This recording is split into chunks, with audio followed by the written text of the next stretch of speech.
আমরা দেখি অনেকে বড় বড় তিলক পরে, গলায় মোটা মোটা তুলসীর কণ্ঠিমালা পরে, খুব মধুর রসময় ভক্তিমূলক গান গায় আর বলে তারা নাকি ভগবানের প্রিয় পাত্র।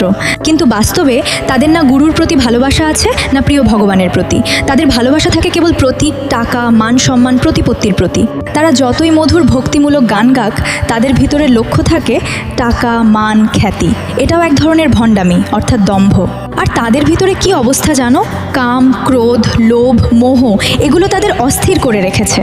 তারা অশান্ত, দুঃখী, তবুও বাইরে ভক্তির গান গাইছে, সুন্দর তিলক পড়ছে।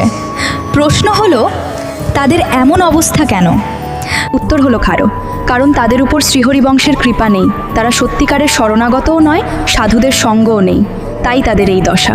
তারা রসময় গান গায়, সুন্দর তিলক পরে, কিন্তু ভগবানের প্রতি সত্যিকারের প্রেম নেই। তাদের আসল উদ্দেশ্য কি হওয়া উচিত?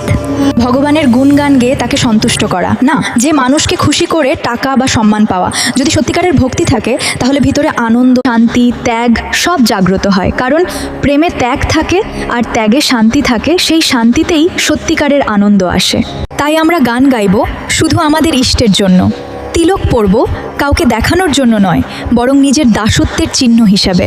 এই তিলক আমাদের সৌভাগ্য, আমাদের পরিচয়। যেমন বিবাহিতা নারী সৌভাগ্যের চিহ্ন ধারণ করে, তেমনি আমরা ভগবানের দাস হিসেবে এই চিহ্ন ধারণ করি।